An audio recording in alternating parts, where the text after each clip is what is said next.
Welcome back to Murphy's Garage. Thanks for joining me, and please like, share, and subscribe to my channel. I really do appreciate it.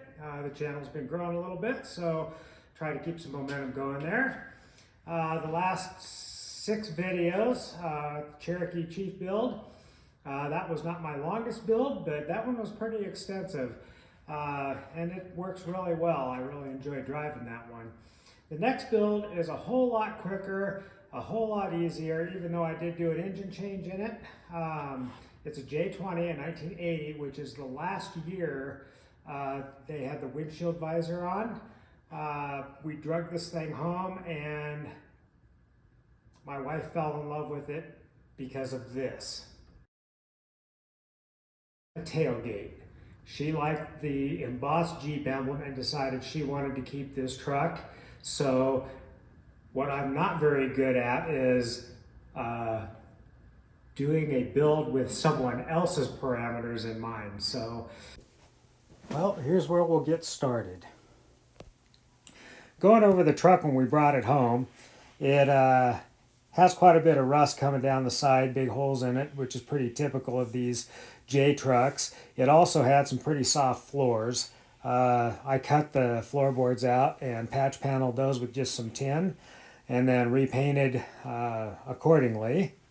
Now, in the bed of the truck, I was really surprised. There weren't any holes. No paint, but no holes, so they at least had it parked so it wasn't holding water. After I got the floors patched, I got a carpet kit from BJ's and installed it and sent the seat out to get recovered. The seat down at the upholsters, I took that time to do some maintenance since this has been sitting a while. I repacked the front bearings, I replaced the front brake pads. I did have to do a tie rod end, and then I aligned it. I also, since we weren't doing any lift kit or big tires, my wife didn't want that, I went ahead and replaced the shocks, got something real smooth. After I cleaned up underneath and greased everything, I started on some engine maintenance. I pulled the radiator, I had it boiled out, I replaced all the belts, the hoses, the water pump. I tuned this up, changed the oil, and rebuilt the carburetor, and by then the seat was back. I bolted the seat in. It's cloth topped, vinyl around the sides. It fits the look of the truck really well with the red and the black, so at this point I like the color combo. Now we're going to move on to some bodywork. I ground most of that rust out of the side of the truck, and I just used 1/8 inch by 2 inch strap and stitch welded it in. Doesn't really go with good bodywork, but it fits the personality of this truck. Then I sanded, primered, painted sections of the truck as I needed to, including the wheel wells and the frame. My wife wanted it patinaed, so I didn't paint the top of it. After I painted areas I thought needed to be painted, I scuffed it, and then we painted the whole thing with a matte clear coat. We let this sit out in the sun after we sprayed it with that matte finish, and overall it's holding up pretty well. There's a few spots that need to be touched up, but you know, it's protecting the metal pretty well. The original patina, I blended in the old stuff. I did put a new grill in it. So far, we're pretty happy with how this looks. It's kind of that rat rod thing. Well, after we got this thing all tuned up and put together, my wife still really likes the truck, but what she doesn't like is the carburetor, the truck 4-speed, and no air conditioning on a 100-degree day. I found this under-dash AC unit out of a Wagoneer, so I bought it, and the switches were missing. The switch on the left is nothing more than a headlight switch, which controls the compressor and the fan. The switch on the right is an adjustable universal rheostat I got from Jeep Air, and I just put the probe down the evaporator for the temperature adjustment, and that should work on this end of it. Well, I'm pretty good at math, so I started doing a little bit of putting a pencil to what my wife wants done, which meant an automatic transmission, fuel injection, and air conditioning. I've already started the air conditioning portion. I found an underdash unit out of a Wagoneer, got it cheap. It has the evaporator in it, just no switches. To finish that out, I'll have to find a York compressor or maybe one of the Sandons that was modified for a Wagoneer. That way I have all the bracketing. I'll put a condenser in it and then also a line and recharge it. I'm probably still $900 to get the AC finished in this. Converting it to an automatic is a little bit different and a little trickier. I would prefer the early Turbo 400s that had the AMC bolt pattern, but with the later model engines, the cranks take a little bit of modification to make them work. Reality is, I'm much better off finding a Wagoneer with a 727 and a transfer case, yank it out, throw it in. If it works, I'm into it fairly cheap. If it doesn't work, I'll have to rebuild it, and then I'm into $1,000. The fuel injection was a little bit different as well. My options there are, aftermarket throttle body injection, tune port injection. Probably the easiest would be something like a Sniper fuel injection. But even that, we're looking at $1,500 by the time you're done with everything. So this conversion was looking like it was going to be somewhere in the $3,000 to $4,000 range to get everything done on this J20. I came up with a little bit better plan, and here it is. I found a 92 Chevy short box four-wheel drive pickup, so it has a throttle body 350, a 700R4 transmission, and an NP241 driver's drop transfer case, which matches the driver drop on the 1980 J20. It also has a radial air conditioning pump, the automatics and overdrive, and this truck is rolled over, so I got it cheap, $850 for the whole truck. Once I pulled it, I did discover that this is an 88 engine that had been installed, and based on the serial numbers, it's probably out of one of the whopping 300 horse Corvettes, which is not a big deal in these old throttle body engines. None of them were super high horsepower, and they're just kind of slow all the way around. But for this purposes, it'll work just fine. I was pretty careful about disassembling the wiring harness for the computer controls, just in case I decided to use it and not use a standalone. And I pulled the engine out as a complete engine transmission unit, leaving the transfer case behind. Once it was out, I cleaned everything up. I regasketed what I needed to so I didn't have a bunch of oil leaks, put a new water pump, things like that on it. Next, I disconnected everything, yanked the engine out of the J20, and then I yanked the transmission and transfer case out. I set the engine at the height and the distance from the radiator I wanted it, and just held it level with the hoist while I started building some mounts. I used 1/4-inch DOM tubing for the bushings and then welded some plates together with some square tube. And then once I had everything set where I wanted it, I welded the brackets into the original frame horns and then used the bushing to the engine to create the mount.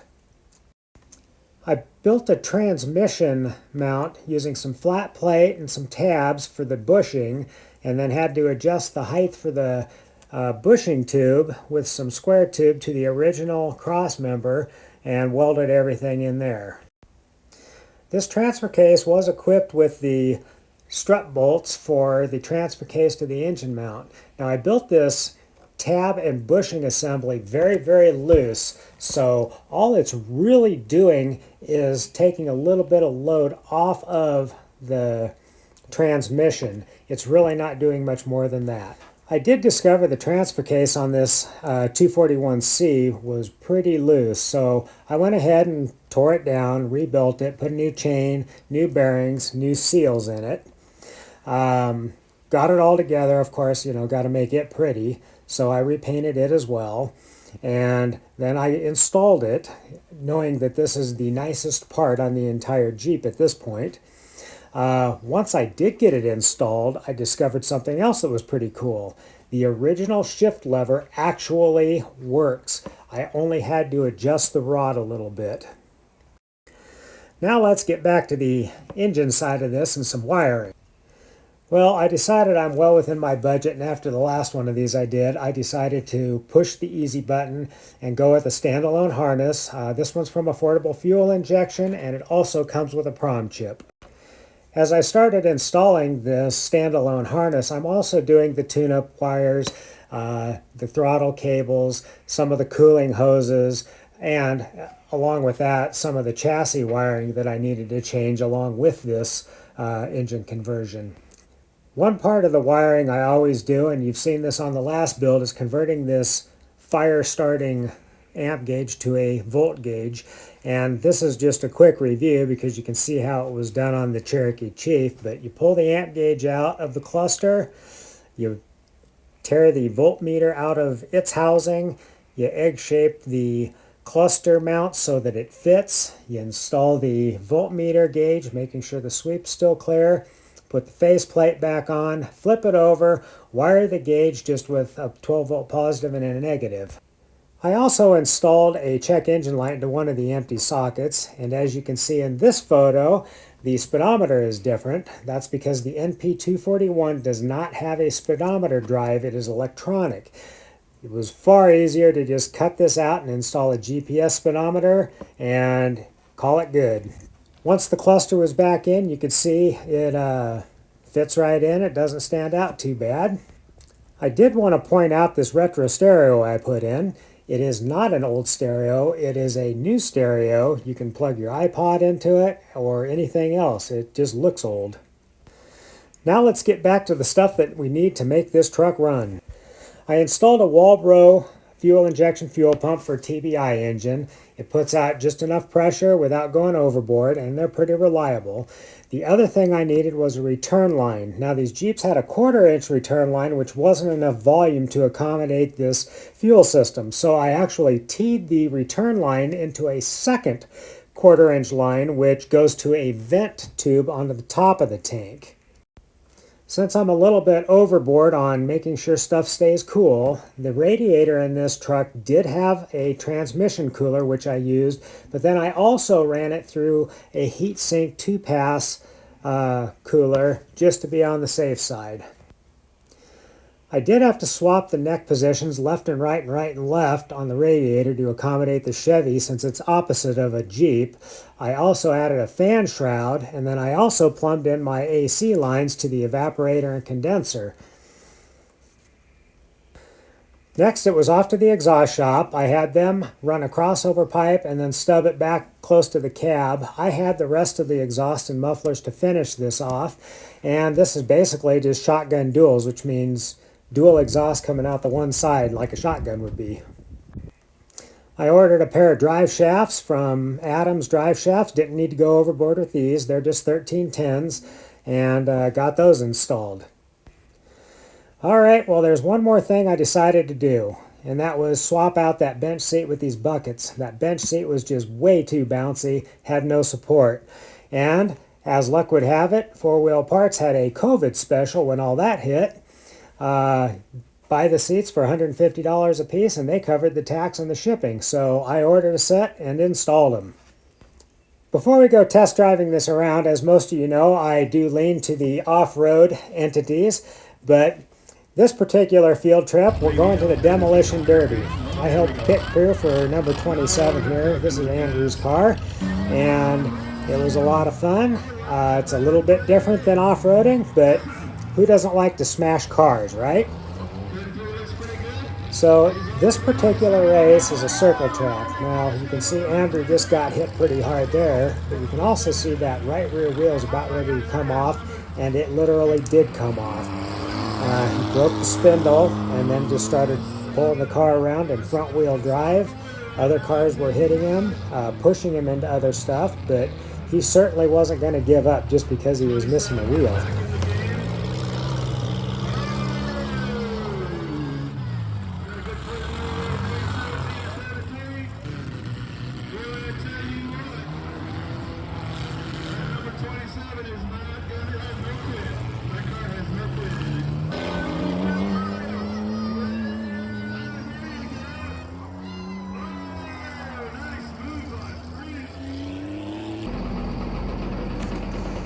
Once that race was declared over, the forklifts and end loaders go out and start cleaning up all the mess. You can see here how beat this car is. I have a hard time doing that with my Jeeps, so I'm glad he's happy to do it with one of these old cars. He'll have this thing back together in probably 2 weeks for the next derby. Next up were the side-by-sides, and they do this in a form of barrel racing. It's probably the only kind of barrel racing I could do, since I have no clue as to how to ride a horse. But there were like 10 or 12 of these things, so some of them were pretty darn fast, some of them were not. And they also allowed ATV four-wheelers in the same class. And that's why I have this one on video. The race was no big deal. He really didn't do that well as far as time, but he had the absolute best photo finish of any vehicle out there. And here it is, coming through the gates.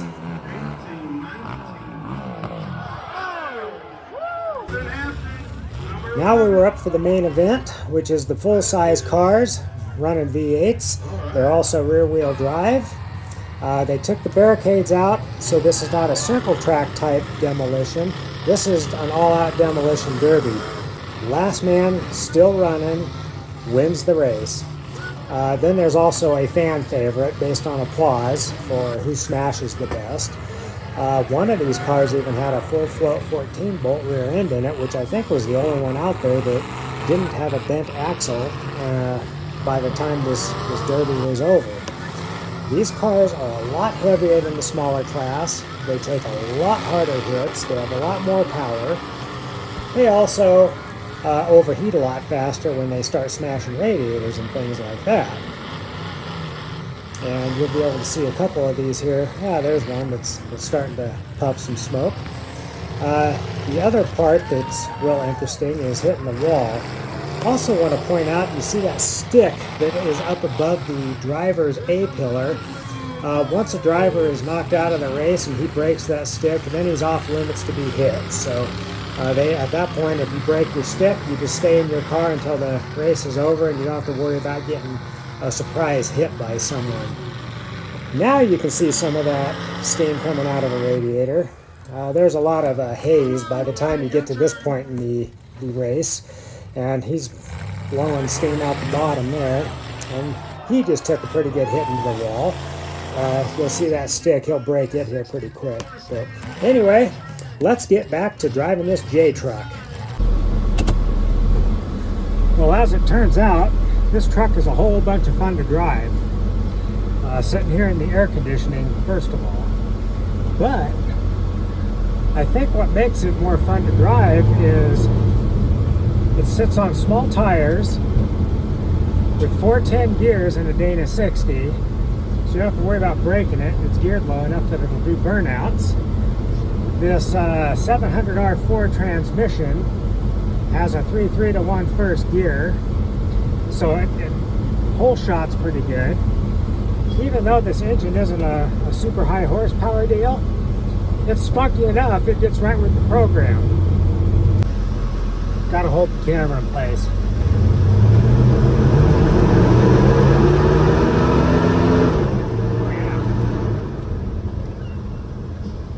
It's spunky, it's a lot of fun. Some other little cool features I figured out about this truck is it's small. You can zip it into a parking slot real easy compared to like my Duramax or something like that, or a full-size new truck. It's got a low bed height. I go pick up engines and parts and stuff with this thing all the time just because it's easier to get in and out of the bed. Even if my wife decides she doesn't want this Jeep, I think I'm going to keep it around a while. It's a lot of fun. I did discover this truck burns a little bit of oil and it's on acceleration after coast, so I'm about 90% plus sure it's either valve guides or valve seals. I'll do a short video here in the future and we'll throw some valve seals in it and see if that takes care of the problem. But even with that, throwing a quart of oil in this once in a while, not a big deal. Budget-wise, this turned into being a very low-budget build. The truck cost me $1,500. I bought that rolled over truck for $850, and then had to add a bunch of stuff in, like the radiator conversion, the wire harness, belts, hoses, tune-up parts, fluids, bushings, mounts. All of that stuff added up, to another couple $1,000s. But then I sold the old engine out of this for $500. I sold the old transmission and transfer case out of this for $300. And then I parted out a few things on that rolled over truck that were still salvageable, and then took the rest of it to the crusher. Basically, I got another engine and transmission completely for free. So, this truck, including the purchase price, I'm under $5,000. And I think I could flip this for a pretty good profit if I decided to do that. But at this point, it's more fun to drive than I need the profit. So until next time, thanks for watching. I appreciate it. Please like and share and subscribe to my channel. Trying to build some numbers, and it's been growing slowly but surely. And I will see you on the next video.